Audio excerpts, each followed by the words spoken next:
Friends, indie warriors. I play a lot of indie games. This is a given, and no more interesting than a priest saying they read a lot of scripture. It's what I do. Indie games are awesome, you know this already, or else you wouldn't be here, and we love you for that. And yet, I still pay moderate attention to the AAA gaming industry, albeit usually from a distance, because it often feels like the sorts of games I used to love in it, the Bioshocks, the Mass Effects, and the Skyrims, simply don't exist anymore, at least not without a small novella's worth of caveats and compromises. AA and indie games have continued to evolve and become better at filling that void, so if I don't care about photorealistic visuals and perfectly accurate ray-traced lighting, it can be easy to feel like I'm not missing much. At this point in time, nothing for me has exemplified this notion better than a series I used to really love, and that series is Assassin's Creed.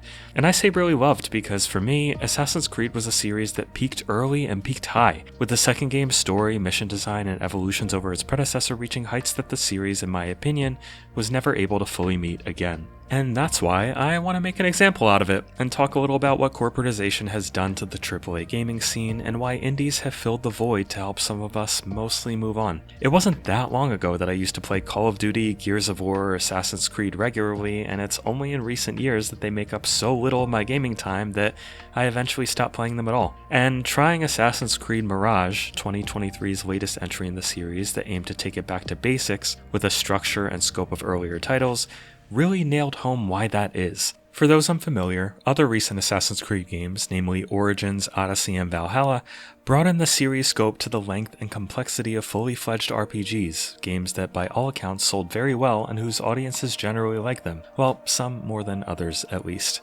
As a gamer who profoundly enjoys a variety of stories, genres, and scopes in my gaming time, whether a game is 5 hours long or 50 hours long, the one thing that will keep me in it is if it doesn't waste my time. And this new generation of Assassin's Creed games felt so artificially expansive, so full of generic, one-dimensional characters, and so reliant on whole quests and regions that felt copy-pasted from one another. It felt like somebody took a really great bottle of wine and watered it down to lightly flavored juice to make sure you could have as much of it as possible. Assassin's Creed Valhalla, by most accounts, took at least 60 hours to see the credits roll, even if you barely did any side content.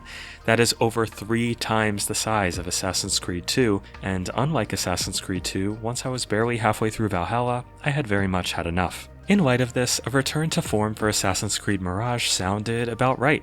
It felt like an announcement for fans like myself who fell off the new direction and wanted to see something that reminded us of the sort of experiences that turned us onto the series in the first place. And if Assassin's Creed's sprawling RPG format felt like wine watered down in a mediocre fruit punch, its so-called return to form felt like flat sparkling water with a little fart of grape juice in it. Don't get me wrong, most of the developers who worked on this project are extremely talented people who created one of the most gorgeous Middle Eastern settings I have ever seen in a video game. But the bones of the thing, the entire foundation, feels like it was designed by a committee. The script presents as if someone sanded down every one of its potential edges, leaving a porridge of names, places, conversations, and dramatic dialogue that all feels half-heartedly phoned in. The game's interpretation of stealth was pitifully easy because each enemy just had a sack of rocks rattling around in their skulls, resulting in nothing resembling intelligence, artificial or otherwise. And thank goodness that at any time from the pause menu with the press of a button, I could access the Animus store and see a variety of maps, weapons, and outfits available for purchase with real-world money. I won't pretend it's a terrible game because it's not. It's just so flavorless.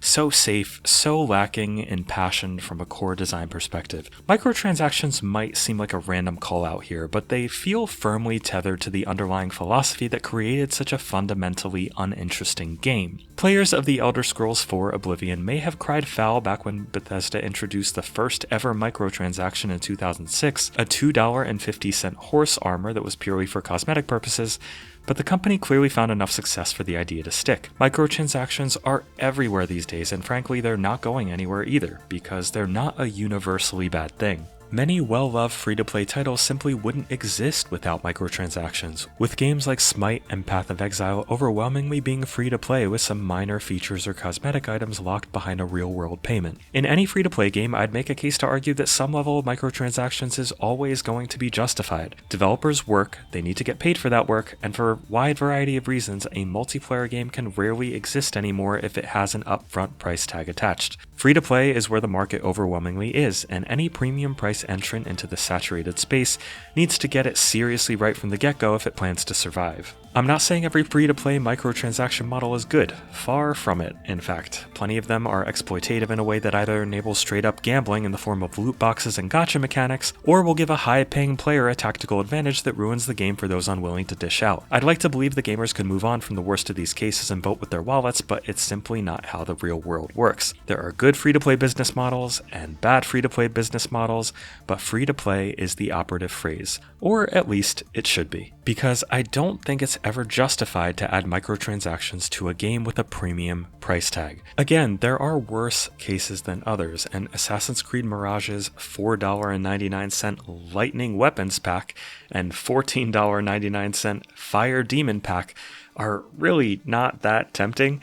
They're cosmetic-only items that are kind of silly and just mess up the whole vibe of the game, even if not as ludicrous as something like Call of Duty Black Ops 6's purchasable unicorn fart finisher, which is totally a real thing that I did not make up. Look it up, trust me. No shame to those who are into that, but I like my games to be immersive, and I just don't see how that sort of thing fits. But the egregiousness of it isn't even the point. The point is that the existence of its microtransactions, the blandness of its story and characters, and lack of any truly interesting design tell you one important thing about a game like Assassin's Creed Mirage, or a game like Call of Duty, or virtually any sports game published by EA or 2K.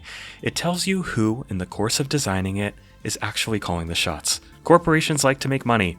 And it's not a crazy concept, because creating a good product that is both well-loved and profitable is a great thing. Growth is good, growth is positive, and growth can yield opportunities and resources that the little guys can't compete with. But growth can also be parasitic. It can be self-destructive. It can be diametrically opposed to the integrity of real art. It can take great artistic endeavors and dilute them piece by piece as they seek the highest possible return on the safest possible investment. Because at a certain point, the fear of not growing makes the art of taking risks deeply unpalatable when the artists are too far removed from the ones in charge. Microtransactions in Assassin's Creed Mirage, a premium-priced single-player game, immediately revealed to me that Ubisoft was not as interested in the game being good as it was in the game being profitable. And that's how corporations work, so it's hardly a surprise. While some indie teams are satisfied enough making niche, experimental titles that make only enough money to develop the next one, Ubisoft has shareholders to please, and shareholders want you to be doing the next big thing. That game Fortnite is really popular, you should make something like that. Nobody plays consoles anymore, you should make something for the phone. Nobody wants to play a game and finish it, games need to be live service. And plenty of other terrible, terrible advice from people who are not gamers and perhaps have never even met one. Games like Assassin's Creed Mirage feel like the result of this fundamental incompatibility between corporate growth expectations and genuine impassioned art. And it's certainly not alone. Call of Duty may be the lowest hanging fruit of this whole topic, but I genuinely gave Black Ops 6's campaign a try the other day, and it had me about as riveted as I would be about toast topped with unsalted butter. I could hardly stay awake after a couple missions full of laboriously scripted military jargon and gruff melodramatic characterizations. I may not be the audience, but it's just so boring. At the risk of sounding like Abe Simpson yelling at a cloud, I just feel like it used to be better. Like there was a time when major publishers dared to put out something different, being confident enough in their developers' creativity to know it would sell. But now, even in the more creative AAA endeavors like God of War and Horizon, we have clear evidence of design homogenization. Why does God of War Ragnarok have a loot system? Why is there crafting in almost everything? Why are tight linear experiences clumsily transitioning into bland, empty open worlds? Why is Horizon Forbidden West skill tree so pointlessly massive that getting a skill point feels more like signing up for the chore of navigating potential upgrades than something actually exciting? Ballooning AAA development costs, which I would argue are a self-inflicted wound in some cases, but that's a subject for another day, have perhaps made the idea of innovating far too risky when they feel they have a formula that will work indefinitely, or decide that chasing trends is the best way to ensure steady growth. Game developers aren't usually choosing to make a brightly colored, zany Gen Z baiting shooter that looks exactly like Fortnite, after all, but if their job depends on making one to please the head honcho who doesn't even really play video games, they're sure as hell gonna do exactly that. To pivot away from the negative a bit though, I feel like this problem is starting to improve from some angles.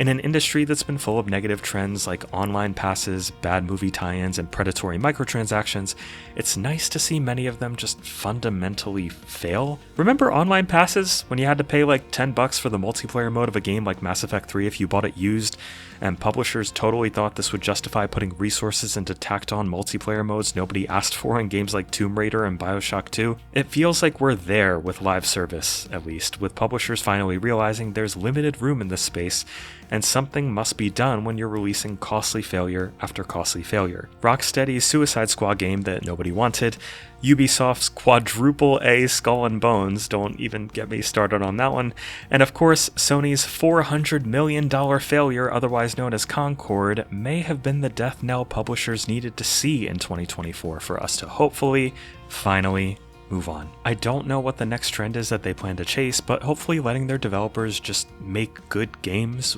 without the meddling of greedy executives is somewhere on the agenda. Let me address the elephant in the room though. Some publishers like Atlas, Square Enix, and Capcom have arguably only improved in recent years, often releasing hit after critical hit. And at this point, the indie space can be so successful at times that indie developers like Larian, Compulsion Games, and Housemarque have risen through the ranks into AA or AAA status, even if corporate acquisitions are sometimes the tenacious demon on their shoulders that got them there. Hell, we just got an incredible Silent Hill 2 remake from Bloober Team, a studio whose first release was Basement Crawl in 2014, a boring, broken Bomberman clone that got a 27% on Metacritic. To think that same developer remade Silent Hill 2 a decade later to near universal critical and fan acclaim is honestly kind of crazy. There is hope for certain players in the AAA gaming space indeed, but for the rest, it's hard not to argue that a reckoning is on its way. Growth has stagnated from the COVID boom, and especially in Ubisoft's case, resting its laurels on bland, outdated design philosophies no longer cuts it. And as for Assassin's Creed, well, perhaps I'll never give up on believing the franchise I used to adore could one day be re-imbued with something resembling a soul, but for now, I'll have to put Mirage down because frankly, there are so many creative, interesting indie games to play that don't feel like a waste of time. Let me know what you think about loot boxes, microtransactions, gacha mechanics, and the overall corporatization of big budget games in the comments below. And as always, if you like what we do and want to support us, please like the video, subscribe to the channel, and check out our Patreon, where joining can earn you cool perks like Discord community access and early access to some of our videos. And as always, thank you for watching.